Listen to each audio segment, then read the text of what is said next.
CATV is proudly presented by Toyota. How much motivation was the fact that you're going to be out of a job? You know, playing the way you've had it today. I'm sure I'm not going to be out of a job. I'm sure some franchise will sign me up.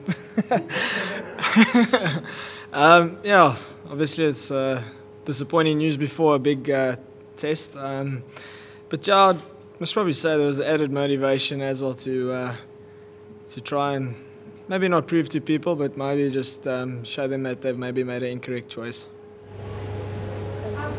Do you have any idea why Faf was wearing the same shirt? I don't have a clue, to be honest. I must probably forgot his shirt in the hotel or something, I don't know. Dina, when did you know you were going to play and when did you know you were open batting?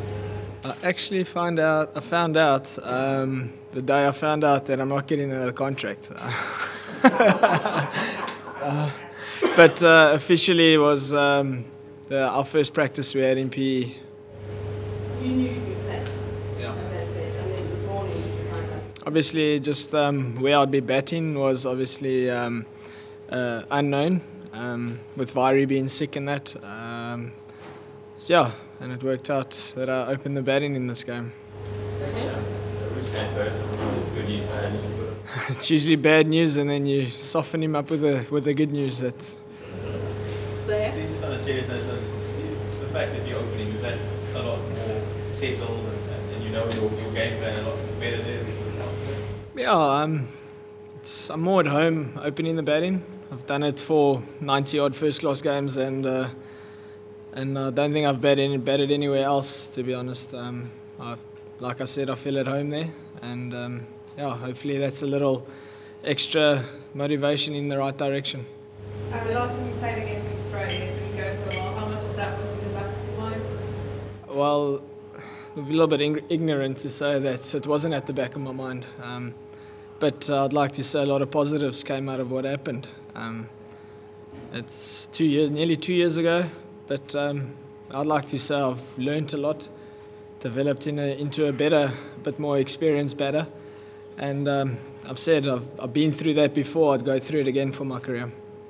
In the first sort of 20 balls or 45 minutes, you didn't score a run, and obviously quite high pressure.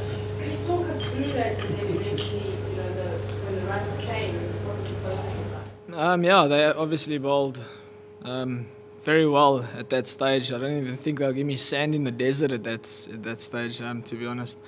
But they are high-class bowling attack as well, so I expected the relentless pressure as well from them. The wicket wasn't as nice to come onto the bat, especially Cyril and Harris. But yeah, it was hard graft, and I knew if I stayed there till lunch, it might get easier. It did get a little bit easier, and then they were back on their pressure again.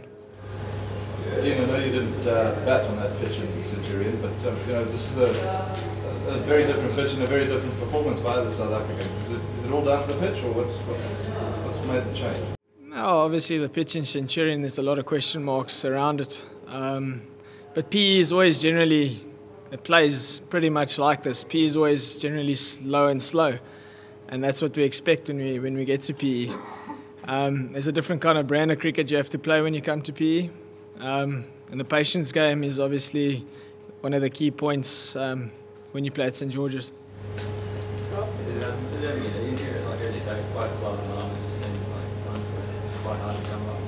Yeah, it's pretty much the slowest I think I've seen PE played. I've played a few 4-day games here, and it always slows up, there's no doubt. But usually it's generally quite nice to bat on in the beginning stages, and it gets tougher and tougher. Whereas today it just seemed to start off pretty tough, matched with some good bowling as well. So credit to the Aussie bowlers, they identified the conditions as quick as possible, and they stuck to their game plan the whole day.